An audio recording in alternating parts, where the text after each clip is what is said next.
і хоче летіти.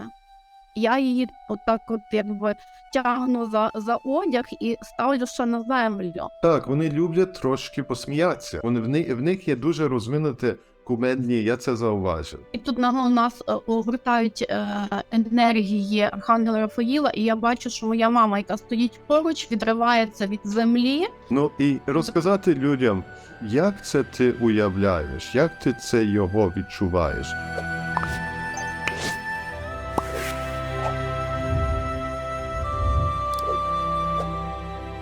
Дорогі мої друзі, сьогодні ми маємо надзвичайну потіху, надзвичайну пошану знову зробити інтерв'ю з Лесею. Леся у нас, ми зробили інтерв'ю, як берегти себе під час обстрілів. І якщо ви хочете, прошу, подивіться на це інтерв'ю, і щастя, мій едитор покаже, воно десь тут буде. Добре, і ви можете побачити це інтерв'ю. Ці практики, які Олеся принесла нам, то на найвищому душевному рівні, і я би вам порадив, щоб ви це зробили, бо це вас буде берегти і допомагати вам. Ну, і ми дуже мало поговорили з нею, я хотів її знову на ефір принести на мій канал, щоб більше почути про Лесю, про її практики, як вона працює наприклад, свої вищия. І специфічно ми почали говорити про ангелів. І як вона вживає ангелів, наприклад, куполо ставить і все. То дякую знову, Леся. І ти мені почала розказувати про перший раз, що ти зустріла такий свій ангел-охоронець. То давайте, може, людям розкажи, як це було, щоб ти розказала, як ти шукала свій ангел-охоронець і як він до тебе прийшов. То розкажи мені цю містичну історію. Це було насправді дуже цікаво. Це було у 2019 році, 3 роки тому. Я захотіла, не було дуже сильне бажання познайомитися з моїм ангелом-охоронцем. І я провела одну спеціальну практику для цього. Ця практика зараз є в відеозаписі. На твоєму каналі, так? І скажи людям твій канал, де... На моїй телеграм-групі. Як воно називається? Так, у моїй телеграм-групі. Як твій телеграм? Мій всесвіт. В телеграмі у мене є група. Угу. Добре. Мій всесвіт, так.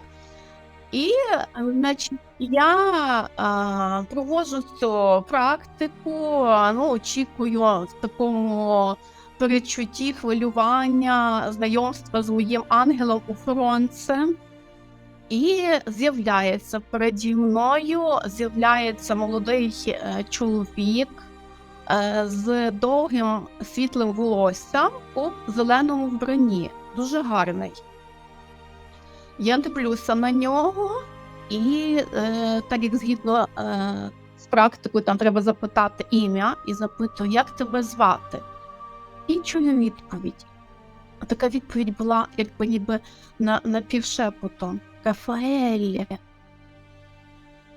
Я відразу ж розумію, ще не свідомо, але я розумію, що це не ангел-охоронець. Закінчується моя практика, я виходжу, повертаюся з неї і відразу починаю гуглити. Я розумію, що це, відразу в мене йде інформація, що це не ангел, що це архангел, але я тоді ще не була знайома з архангелом Рафаїлом. Насамперед я шукаю зображення. І серед десятки різних зображень архангела Рафаїла, їх є багато різних, в різному вигляді, я знаходжу саме таке, в такому вигляді, як він мені явився.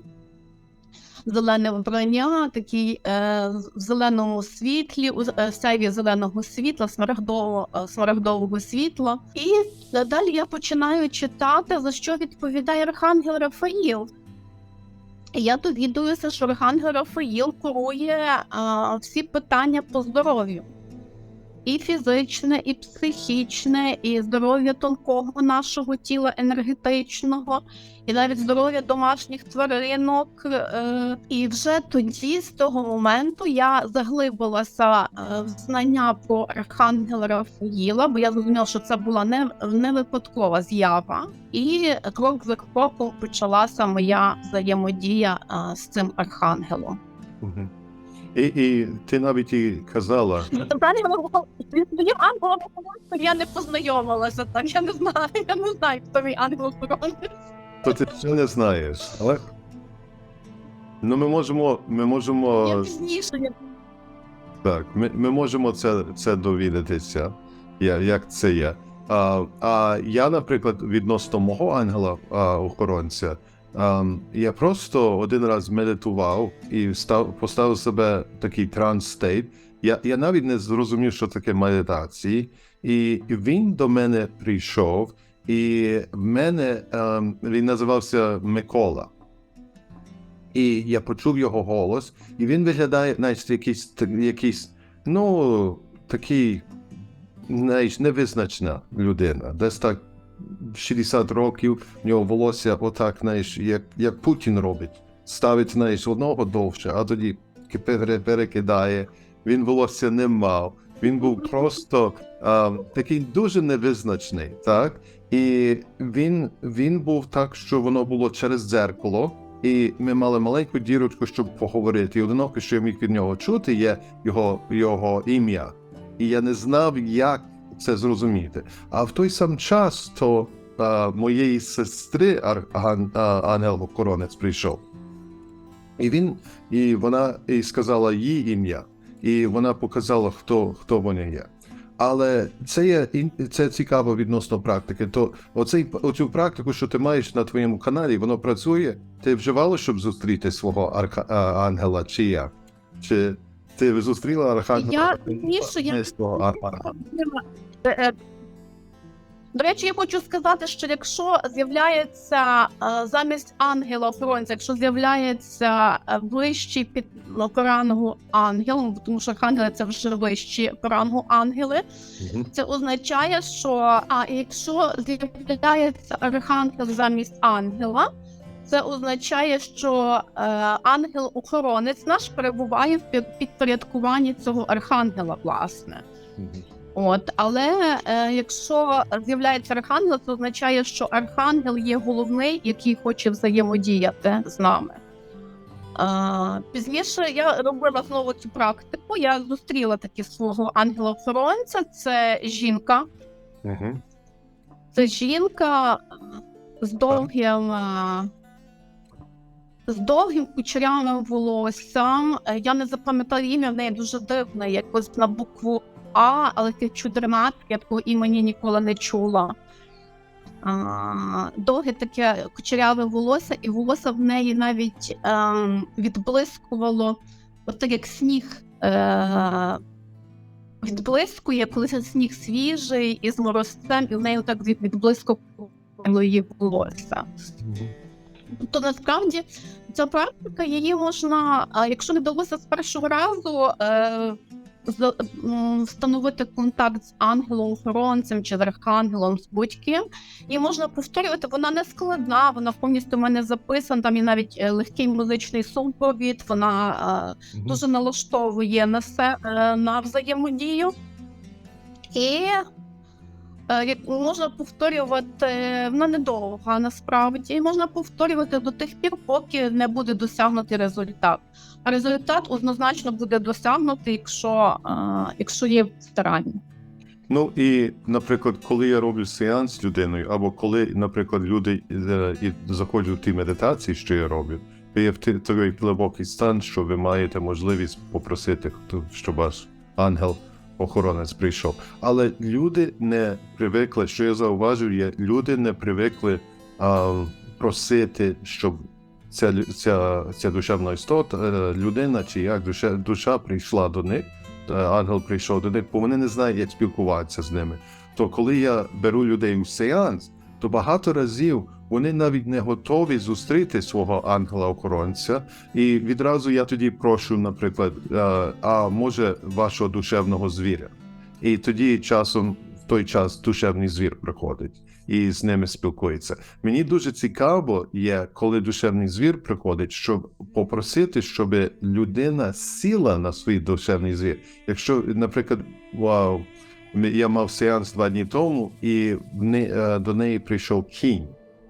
І тоді я сказав: добре, ти хочеш сісти, давай почути його силу, щоб людина відчула силу вашого душевного звіря, що вони там є, щоб опікуватися над вами і дивитися за вами. І ця практика відносно душевних звірів, це практика, яку шамани відчувають. І відразу пішли мурашки по шкірі, коли я говорив, що відчути силу вашого духовного звіря. Коли ви відчуваєте оцей любов, то це як любов, наприклад, вашого тата чи мами. Ви знаєте ту частоту цієї любов. А тепер ви будете знати частоту любов вашого душевного звіря або частоту любов вашого ангела-хоронителя. Бо я навіть їх прошу, щоб вони обняли їхнього ангела-хоронителя, щоб це відчули. Але я так само мав зустріч з архангелом Рафаїлом, і можу розказати, що моя перша зустріч була дуже цікава. Моя перша зустріч сталася у 2020 році. Це трошки далі від твого, коли ти почала розвиватися душевно. І одна ясновидяща попросила мене, щоб я зустрів її у духовних царств. І в той час, коли я її зустрів, вона сказала, що одна дівчина має сутність, ти маєш зняти сутності з неї. І я займаюся дуже багато знімання сутності, співпрацювання з сутностями. І я прийшов і подивився на цю сутність і почав сміятися, бо це була дуже маленька сутність. Думав, чому мене визнали там і попросили туди. А в той час вона сказала: тебе попросили, бо хочуть тебе зустріти. І відразу я відчув, як група ангелів зібралося, то я б сказав, я не знаю, може 10 тисяч їх зібралося у таке велике коло. І я стояв посередині із моєю товаришкою, бо її вищея був архангел Михаїл. Бо ми часом, наприклад, у наших вищея можемо бути навіть постата архангела. І то я бачив її, і тоді хто заходить, а заходить архангел Рафаїл. І коли Рафаїл зайшов, і чомусь я не бачив зелений колір, але відразу я відчув його голос, відчув, хто він є, і відчув цю силу. Він стояв на метрами більше, ніж інші ангели. То відразу всі вони зрозуміли його постать, його силу, і він мені дав подарок. І це було просто для мене такий душевний момент, що він мене вибрав, щоб дати цей подарок. Але як я туди добрався, це було просто цікаво. То ти права, що коли ти працюєш із архангелом, який приходить, вони тоді мають з тобою більше працювати, наприклад, з здоров'ям і таке подібне. І коли я працюю з архангелом Рафаїлом, він навіть один раз прийшов показати, як через енергію можна посилати і зцілювати людей, вживаючи його енергію, так як рейкі. І скажу правду, що його енергія є набагато оздоровлююча, набагато ширше, сильніша, ніж оці енергії рейкі.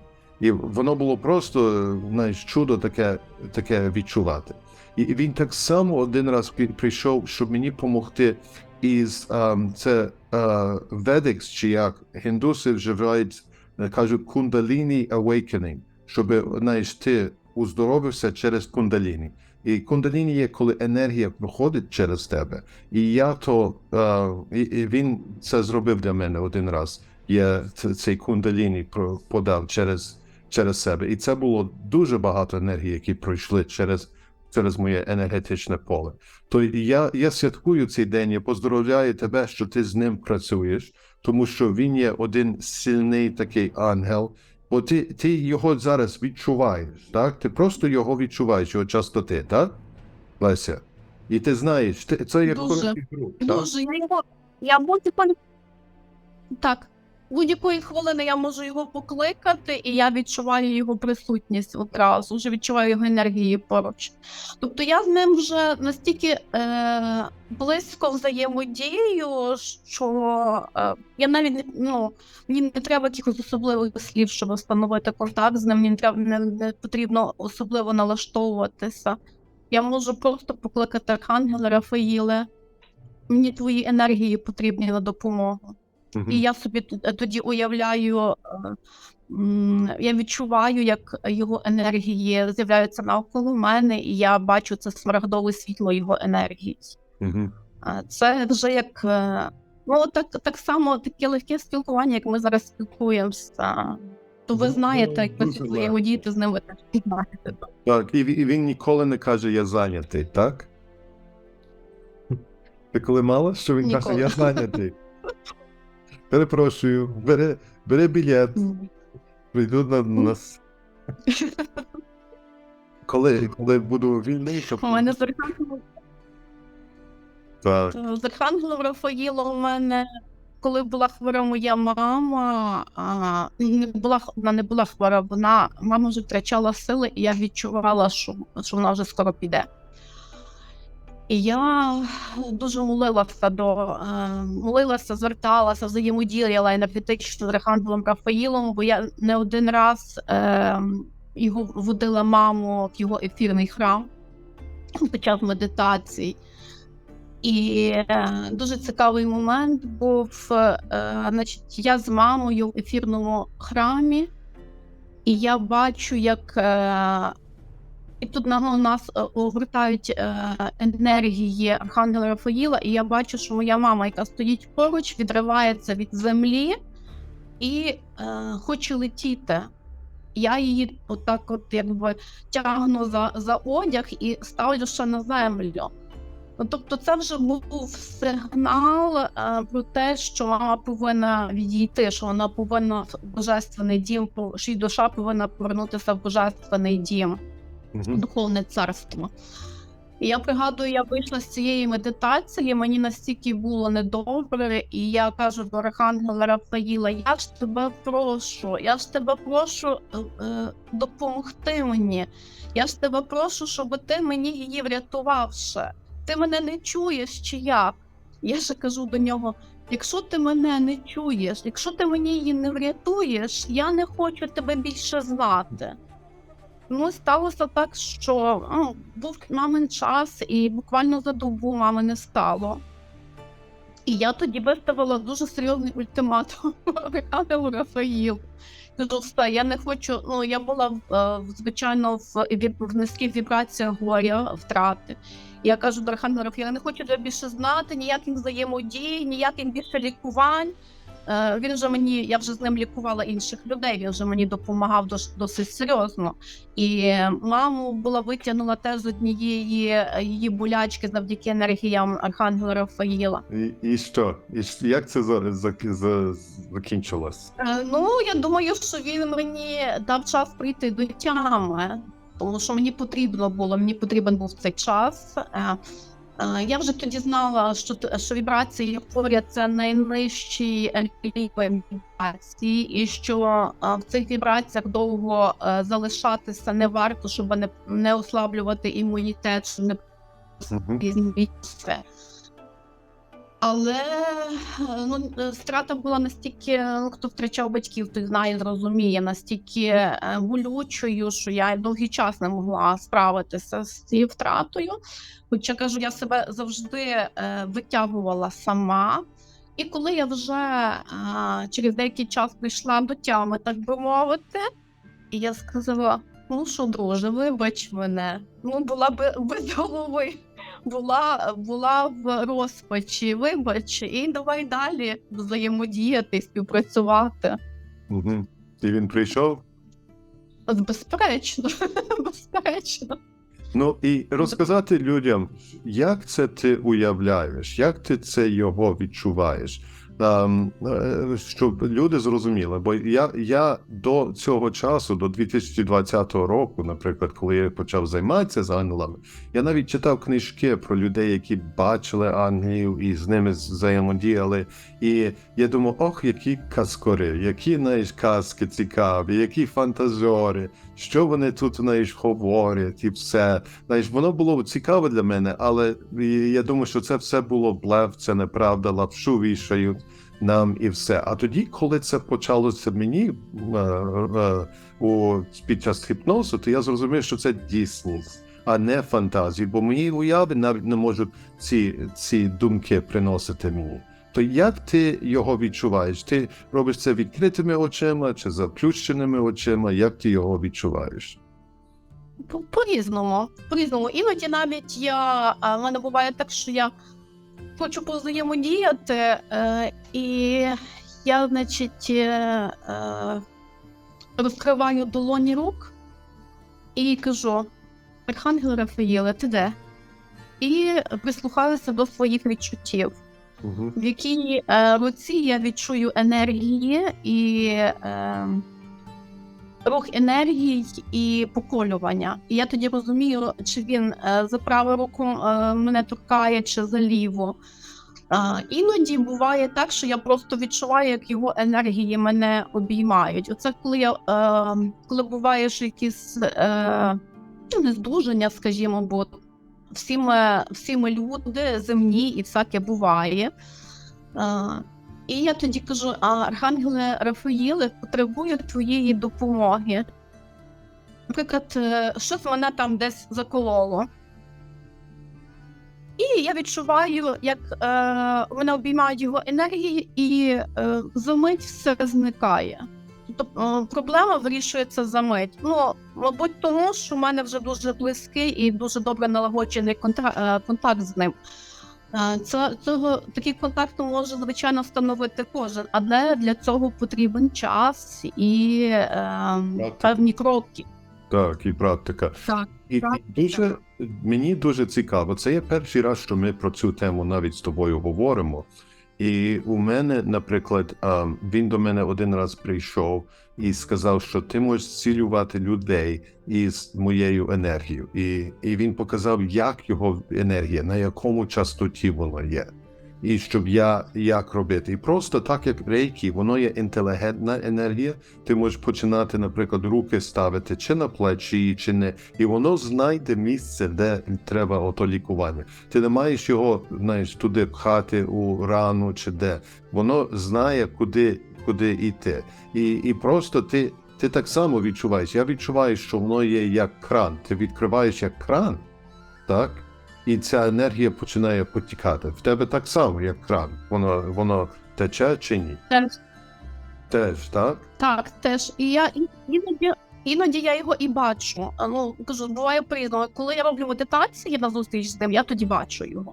Я бачу його в такому образі, власне, як я побачила тоді під час цієї практики вперше. І я вже бачила його не один раз, так, і під час медитації в мене просто бувають деколи кумедні навіть з ним ситуації. Вони люблять... Зараз скажу навіть... Так, вони люблять трошки посміятися. В них є дуже розвинуті кумедні, я це зауважив. Так. То розкажи, що було?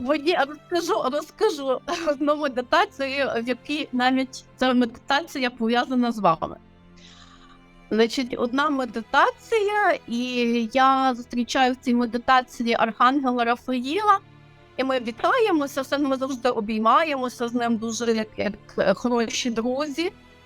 І я вже йду вперед в медитації, а потім озираюся, кажу до нього: ей, а хто, ти знаєш, кажу, Мачулу Тереса, кажу, хто він? А він дивиться на мене, каже: друг. І кажу: так? Каже: друг. Так що, такий цікавий момент.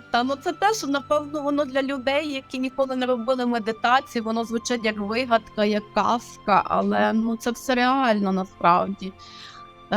Не так давно я робила одну медитацію на зустріч з душею однієї насильницьки вбитої людини. Тому що я відчувала, що ця душа просить моєї допомоги. І коли я робила вашу медитацію, до речі, храм Божественності, але я не дійшла до кімнати пам'яті, я щойно прибула до воріт входу в храм Божественності, я відразу побачила Архангела Рафаїла і Архангела Михаїла. І Архангел Рафаїл мені сказав, він тебе вже чекає. Тобто ця людина мене вже чекала. Душа цієї людини, вона мене вже чекала біля храму Божественності. І дуже такий цікавий теж момент. Я підійшла до душі цієї, моя душа підійшла до душі цієї людини. І я чую, як ця людина, її душа каже до мене, тут так гарно, але я не знаю, що я тут роблю. А я кажу, а що тобі кажуть, чому ти тут знаходишся? І відповідь, а мені кажуть, тому що ти попросила. А я кажу, хто каже? О, цей каже в зеленому.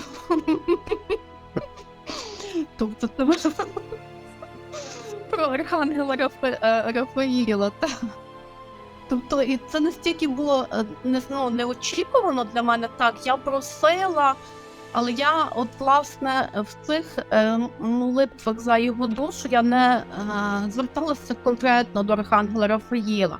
Тобто я думаю, що настільки між нами вже тонкий зв'язок, що я коли щойно починаю про щось просити, і він вже відразу біжить на допомогу, бо знає, що потрібно.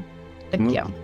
Це є фантастично, це просто, я тебе аплодую, що ти не тільки працюєш з цим, але ти маєш цю довіру, щоб як би сказати, розширювати твоє знання, так? І вони майже як тебе вчать так помаленьку, так? Ти таке відчуваєш таку науку, що вони тебе вчать поступеньки, дають тобі навчання. І ти йдеш, моє відчуття, Леся, є, що ти це робиш серцем, такою, знаєш, відкритим серцем. А як для людей, які думають, знаєш, і тебе питають, а чи ти знаєш, чи це твоя уява, чи це не твоя уява? Як би ти розказала людям, знаєш, чи це уява, чи це не уява? Чи це дійсно буває? Для тих, які, знаєш, не вірять. Я хочу ще сказати такий момент. Є люди, які кажуть, що це не ангели, не архангели, що це нечистий приходить взаємодіяти. Я будь-яку практику, як починаю, я завжди кажу, дорогий Творець, твоя любов і твоє світло щосекунди, щохвилини навколо мене і зі мною. І я себе одразу встановлюю цей захист від Творця. Це так само, як і я знаю, в молитві, що я кажу перед тим, що ми це робимо. Так. І щоб це було для найкращого, найвищого блага усіх. І все. Так. І щоб ми відкрили канал спілкування. Найбільший канал спілкування, щоб найкращі інформації приходили. Це є важлива практика робити. То ти правильно робиш цю практику, так. І яке було запитання? Я щось відійшла. Як відносно уяви? Як ти знаєш, що це не... Чи це не моя фантазія?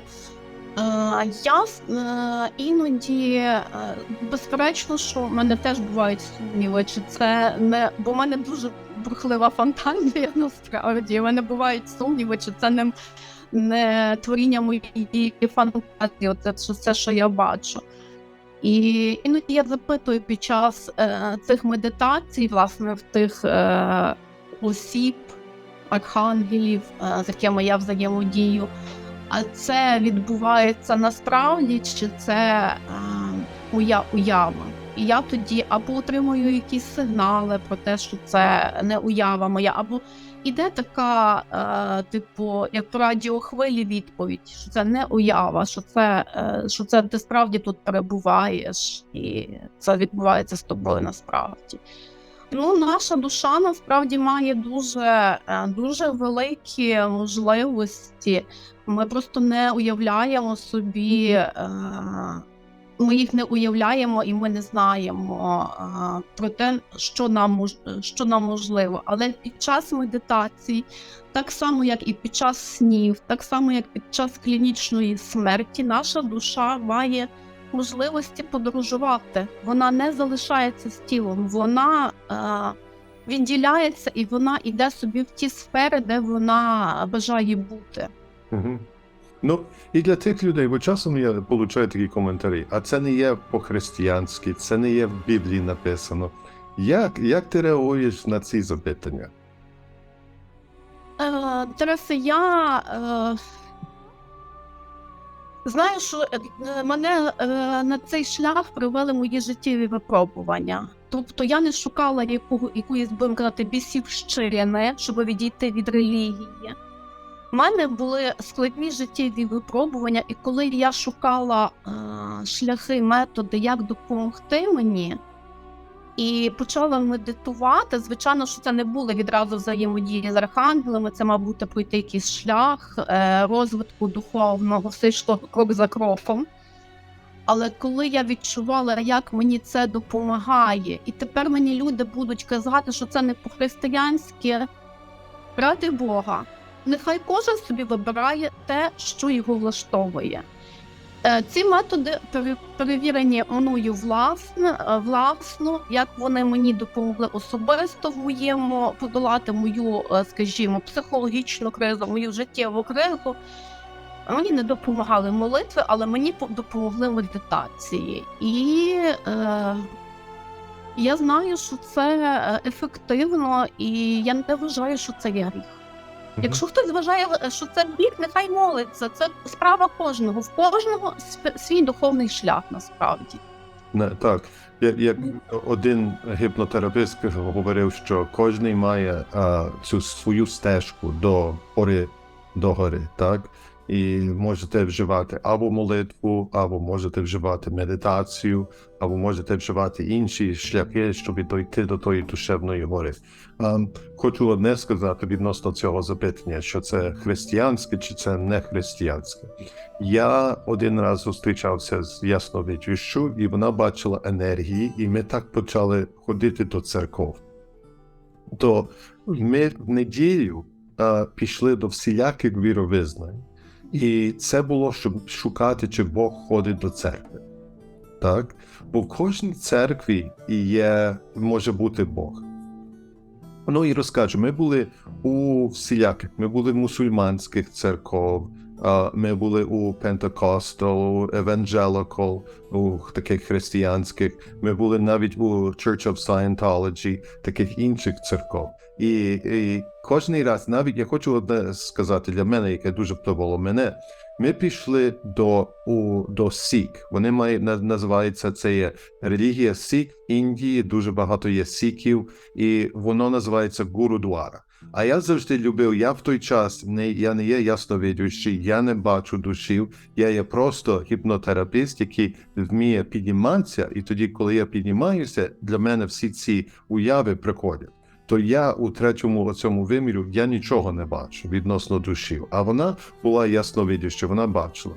Ну, і я любив ходити не щоб спасати мою душу. Для мене я любив ходити до цих церков, тому що вони мали обід після їхньої молитви.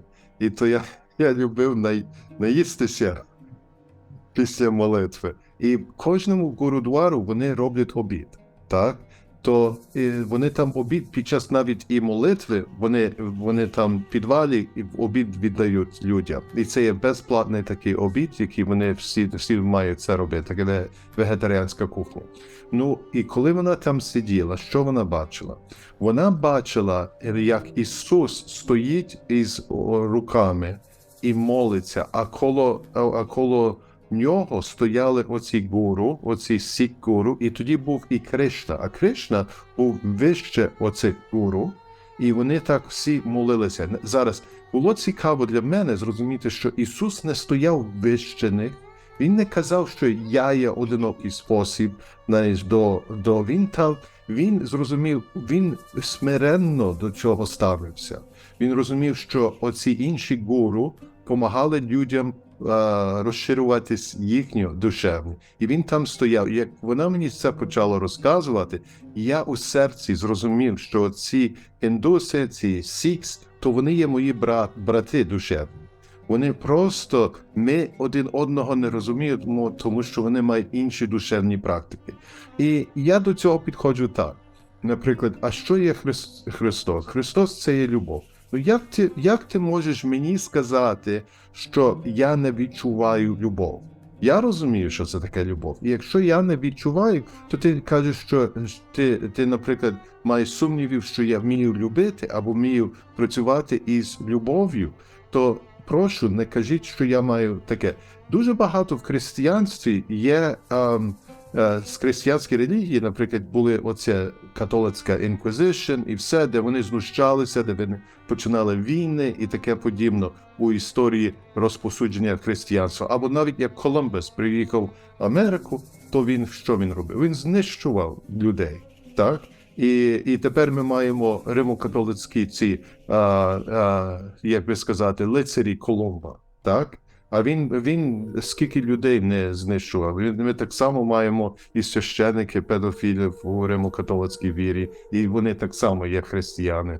То я на це дивлюся навіть дуже так реалістично, і дивлюся так само, що якщо ви маєте оці практики, якщо ви це робите, то дивіться у ваше серце. Якщо воно розмножує, розширює цей стан любові, практику, яку ти навчилася, і я так само, Леся, я йшов тою самою дорогою, як ти. У мене, наприклад, відкривати книжку, ми почали ходити по всіх цих релігійних установ, щоб знайти, може, там є якась істина. Але я зрозумів, що істина не є у церкві, а істина є у самому собі. Треба змиритися з собою, знати, як розширити ту любов у собі і зрозуміти, що через своє серце ти можеш контактувати інших і розширюватися набагато більше. І це є практика. Це дійсно практика, яку ти... І чи хтось тебе вчив цю практику? Як ти розвивалася душевно?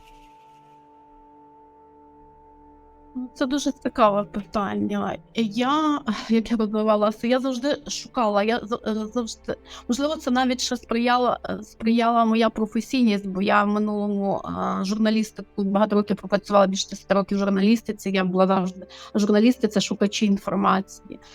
І коли я відчувала, що я потребую інформації, щоб допомогти собі, я усюди її шукала.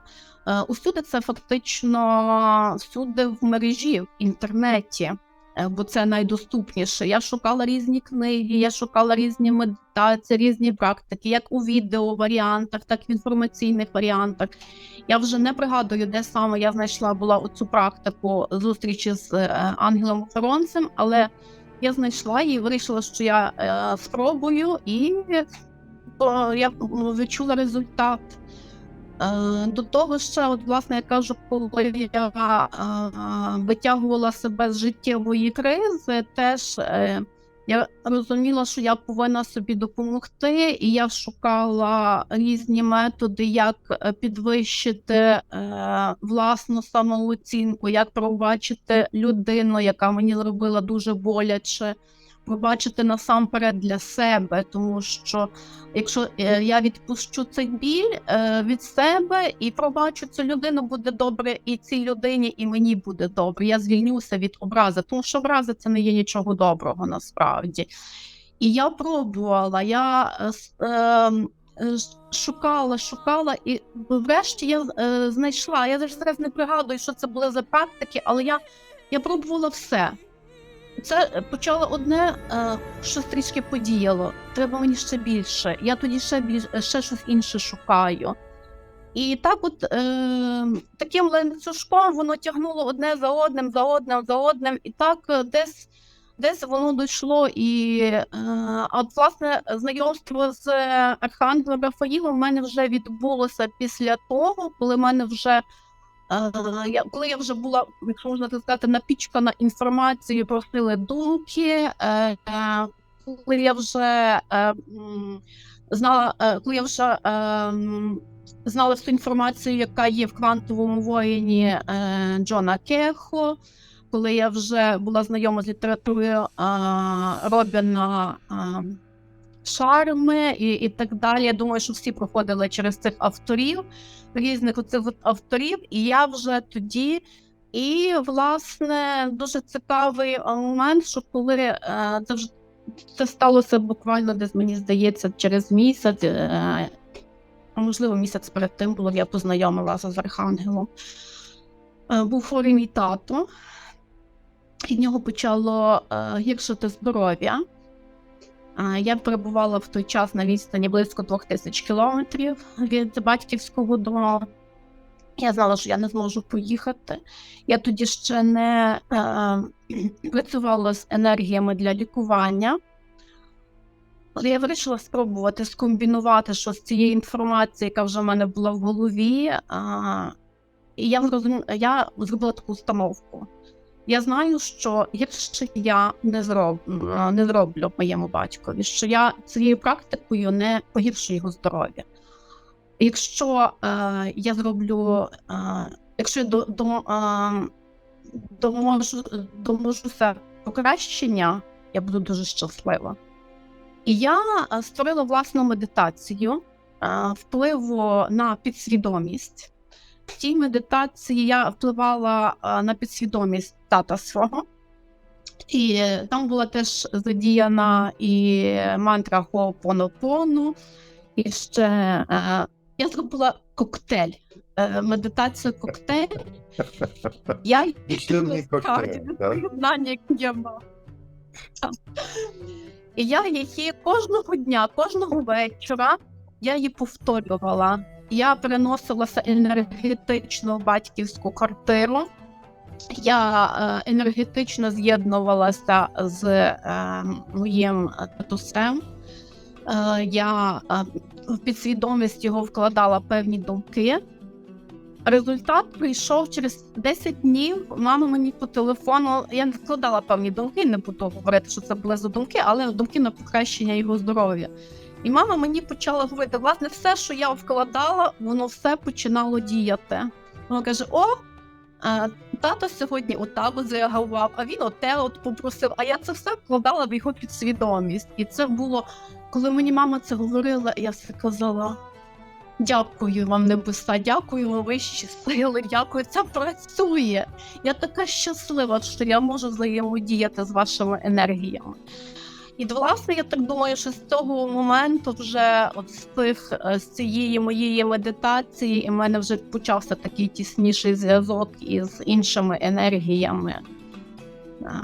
Тоді це був мікс енергії, тоді ще не були ще енергії Архангела Рафаїла.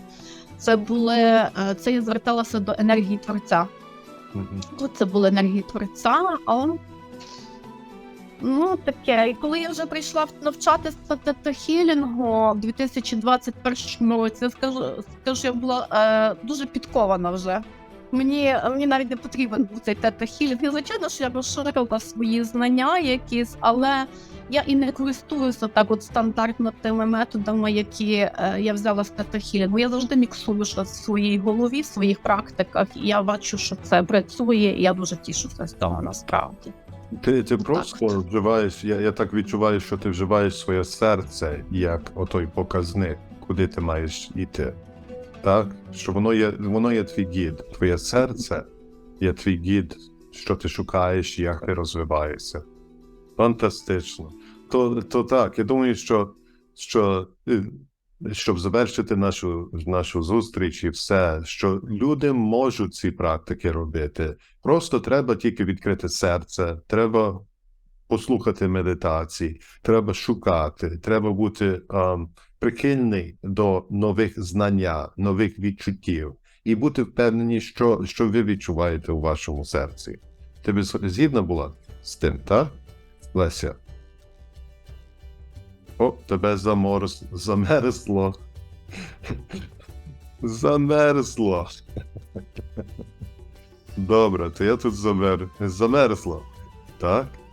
Окей. Я хотіла, якщо я можу сказати, я хотіла сказати те, що я працюю з медитаціями, абсолютно не означає, що я не молюся. Я і молитви також використовую для зв'язку з вищими силами. Але, Тарасе, це, здається, ваші слова, що молитви – це коли ми розмовляємо з Богом, а медитації – це коли ми слухаємо Бога, це коли Бог розмовляє з нами. Повинен бути такий от взаємозв'язок. Ну І так. коли Так, це як відносини із найближчою людиною, найближчим другом, найближчим коханою особою. Якщо ви тільки говорите, які то є відносини. І біда є відносно релігії, що воно побудовано на говорити, а не побудовано більше на медитації. Якби більше було побудовано на медитації, де навіть один священик мені казав, ми забули медитувати, ми забули, як медитувати. Ми це не робимо як нормальна практика. Якби робили, то вони б послухали істину Божу, і вони б ці дурні церковні закони, наприклад, вони б не підкреслювали, не ставили. Вони б більше працювали від рішучих поведінки відносно їхнього серця, відносно їхньої любові, знаючи, що є в серці. І це є головне, що ми більше стали більше любовні. Як це ставити? Якщо ти маєш підтримку, наприклад, Всевишнього, і знаєш, що вони роблять, і знаєш, як вони взаємодіють з тобою, то ти тоді більш рішуче у твоїй практиці, і більше рішуче в твоїх вчинках. І ми тоді розвиваємо світ з любов'ю. Я думаю, це хороший спосіб завершити наше інтерв'ю, так? однозначно. Дякую за розмову, дуже цікаво. І це було цікаво.